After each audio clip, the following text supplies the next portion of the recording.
Yo, what is up mga Pixie? Ngayong araw ay may biglaan nga pala kaming rides na hindi rin naman to kalayuan dito sa amin. Very quick lang tong rides namin na to dahil ngayon ay holiday. At sakto rin na pinagbigyan kami ng panahon. Kaya bago ang lahat mag-aalmusal na muna kami. At syempre hindi mawawala yung mga pares na ganito. Nanadaanan nga namin to sa Florida Blanca, Pampanga. Yung mga ganitong paresan yung masasarap talagang kainan. At saktong-sakto na to para sa mahaba-haba nating biyahe. The best talaga yung mga ganito. Kaya after namin kumain dumiretso na kami dito. Hindi ko na rin alam kung anong lugar na to pero nadaanan namin to nung pumunta kami Tarlac. At kung gusto nyong panoorin hanapin mo lang dito sa page ko yung Goshen. Pero ngayon ay pupunta tayo sa Sacobia Bridge at didiretso tayo sa pinaganapan ng SEA Games. Wala na muna din ngayong nature rides dahil nga sa city tong pupuntahan namin. At di kalayuan ito na nga pala yung Sacobia Bridge. Unang kita ko pa nga lang dito ay parang wala ka na sa Pilipinas dahil sa kakaiba yung structure at design nitong bridge na to. Tapos napaka-aliwalas pa ng panahon. Hindi ko sure kung bakit wala pang ganong nadaan dito sa tulay na to. Pero sobrang ganda talaga dito. Ganitong mga daan din yung mga gusto namin, yung mga wala sasakyan. Tignan mo naman yan par. Pag nakakakita pa naman ako ng mga ganitong tulay, naiisip ko yung ginagawa ko dun sa GTA. Yung para bang gusto mong akyatin yung tuktok ng bakal. At syempre hindi tayo po pwedeng hindi magpipicture dito kasi ito talaga yung destination natin. At ayan nga rin pala yung mga kasama ko, si Kuya Mike tsaka si Kuya Alan. Hindi na rin nga pala kami nagtagal dito. At sumibat na rin kami kasi pupunta pa kami dun sa pinaganapan ng SEA Games. At napakaganda talaga ng daan dito, para siya talagang expressway. Sobrang haba pero sulit naman. At hindi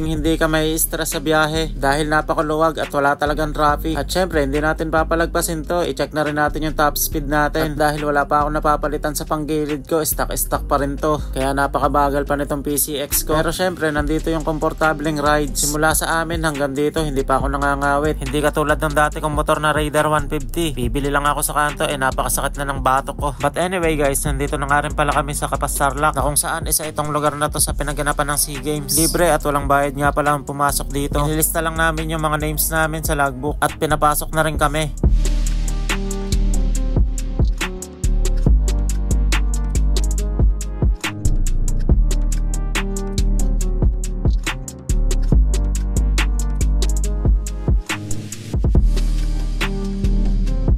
Top speed 113. 113. Wala sa kondisyon, 123 lang. 23. Sa akin 113 din. CX. Jet X saka Sniper.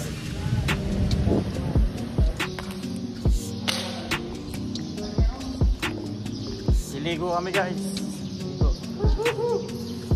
Olympics. Paunahan kami guys. Ito ang mga practice. Mag-practice na tayo eh. Practice na to.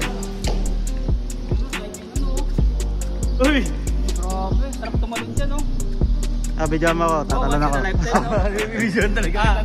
Once in a lifetime no? Isang beses lang. Tatalon ako dyan basta may nakabang sa baba. Malalim siguro yan. Kasi pag yung iba yung impact niya parang maanibig ko dyan eh. Kapag ganun ka dun oh.